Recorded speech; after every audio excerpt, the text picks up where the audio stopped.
Om. The Light of Truth, Part 21, Chapter 11, Examination of the Religions Prevailing in India, Section 4. Once upon a time, there was a peasant who had a good cow that gave plenty of milk per day. This milk was very delicious. Now and then, even the Pope, that is the priest attached to the family of the peasant, had the pleasure of drinking it. He was always thinking of somehow or other making the peasant give that cow away in charity to him on the occasion of the death of his father. At last, when the father was at the point of his death, the Pope cried out, "O Yajman, let a cow now be given away in charity by your father."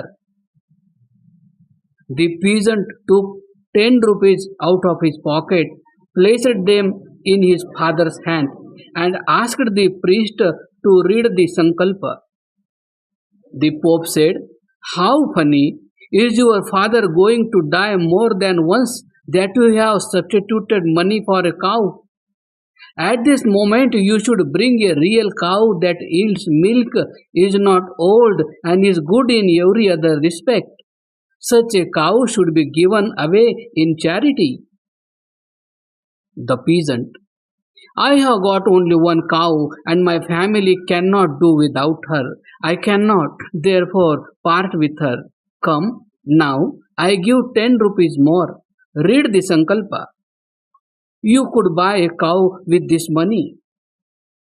The Pope: "Well, do you, then, hold your cow even dearer than your father? You are indeed a dutiful son." His father died, and the priest took the cow, her calf, and the milk pail home, and having tied the cow there and placed the pail in a safe place, came back to the peasant's house, followed the bier to the crematorium, and helped in cremating the body of the deceased. A few days later, the peasant went towards the priest. He asked the priest, "You are a big liar." "What lie I have uttered?" said the priest. The peasant: "Tell me, what did you get the cow for from me?" Priest: "To help your father to cross the river Vaitarani." Peasant: "Well, then, why did not you send the cow to the bank of the river Vaitarani?" The priest: "Oh no! By virtue of this gift of a cow to me here, another cow must have been created there to help your father to cross the river." Peasant: "How far is the river Vaitarani from here, and on which side is it?" Priest: "It is nearly 300 crore kosas from here, as the diameter of earth is 49 crores kosas, and is situated in the southwest." Peasant: "If you have got a reply to the effect that a cow had been created there by virtue of the gift of a cow to you to cross the Vaitarani, please show it to me." Priest: "I have got no letter nor telegram to that effect. I have only the authority of the Garuda Purana to assure you." Peasant: "That book was written by one of your forefathers to enable you to make a good living by it. How can I believe what is written in it? When my father sends me a letter or a telegram asking for a cow, I will cause her to be sent to the banks of the Vaitarani. Help my father to cross that river and bring her back home. Members of my family and myself will drink her milk. Bring hither that pail full of milk, the cow and her calf." He got hold of all these and returned to his house. Priest: "As you take back what you had given in charity, you shall perish." Peasant: "Hold your tongue. Otherwise, I will make up for all that we have suffered from want of milk for 13 days. This silenced the priest, and the peasant went back to his house with cow, her calf, and milk pail.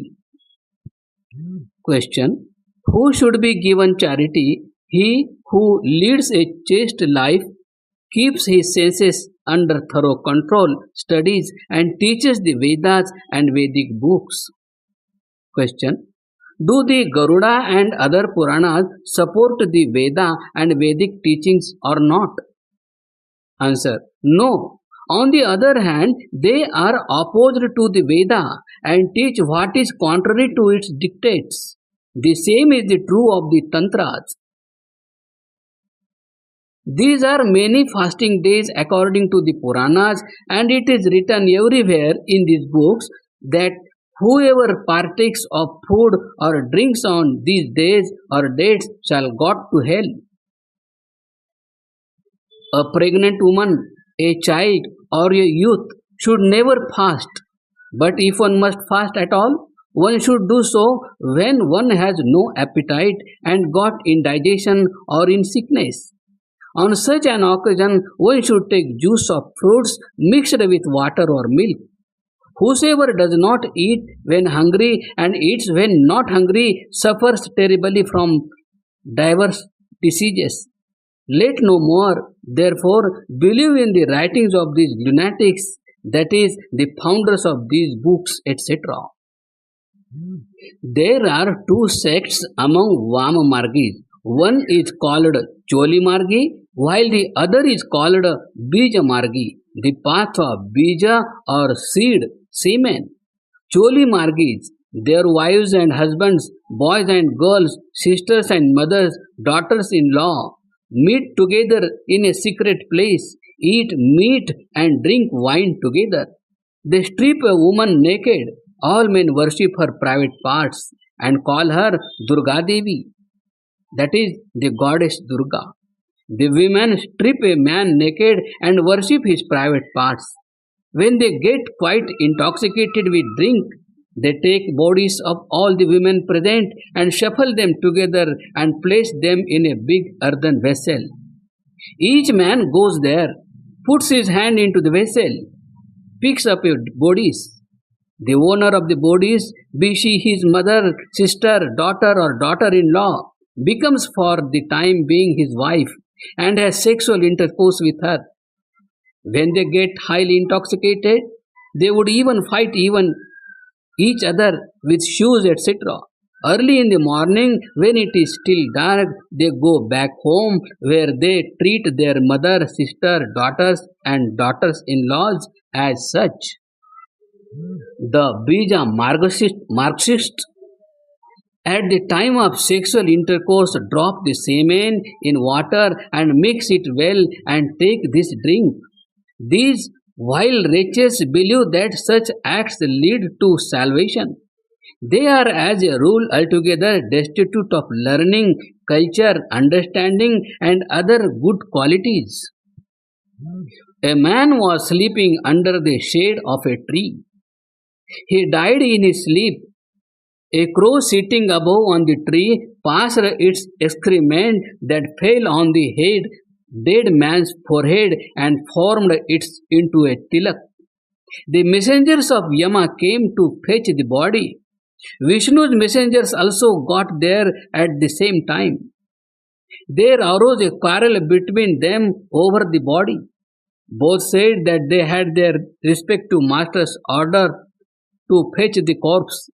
The messenger of Vishnu, in support of their claim, pointed to the mark on the forehead of the dead man that was sacred to Vishnu and said, "With that mark on the dead man's forehead, how could you take him with you?" Thereupon the messengers of Yama kept quiet and went away, whilst the messengers of Vishnu carried him comfortably to Vaikuntha, wherein he was admitted by Narayana. Now, What we should like to say is that if a man goes to heaven by making a small tilak on his forehead, he is sure to go to a place further than heaven by plastering or blackening his whole face or plastering his whole body. It is clear, therefore, that all these things are altogether absurd. Now, many a khaki among Vaishnavites wear a small piece of cloth around their loins and sit before wood fire, grow long matted hair, and assume the appearance of a saint, sit as if in deep meditation, smoke hemp and chorus awfully, and thereby keep their eyes red and congested, beg for handfuls of flour and grain, coppers and shells, dupe the children of the householders and make them their chelas, that is, disciples. Khakis are chiefly men from the working class. If they find a man engaged in acquiring knowledge, they dissuade him from doing it by saying, "What have godly persons, santas, to do with study, since those who read die, and so do others who do not? Why should a man then wear out his teeth by reading?" Question. Are then Kabir Panthis good? Answer. No. Question. Why are not they good? They condemn idol worship, etc. Kabir was born among flowers and in the end became a flower. Kabir lived even before Brahma, Vishnu or Mahadeva was born. He possessed great and miraculous powers.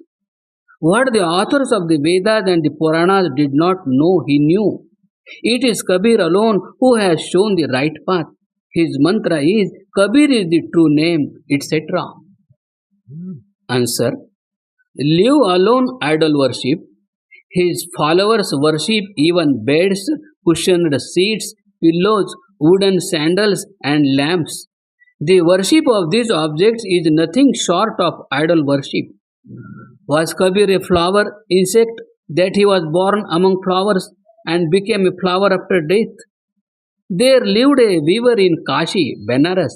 He was altogether childless.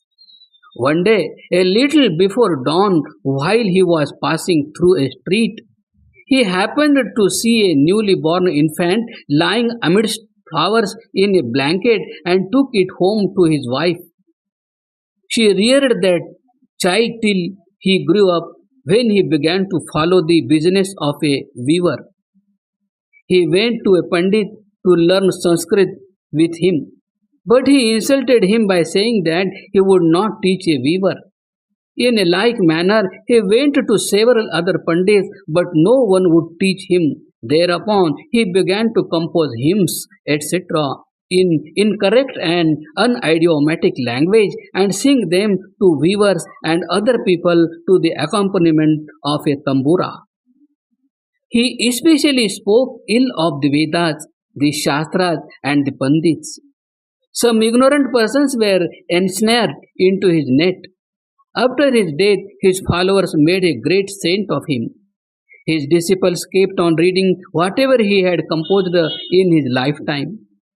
The noises that are heard on closing one's ears are called Anahat Shabda by them. This is their chief doctrine. They call the activity of the mind Surati.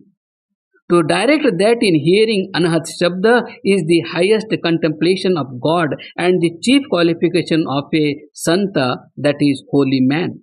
Now a little reflection will show that these things can be of no help in the betterment of the soul and increase of knowledge. All this is more like a child's play. Continued.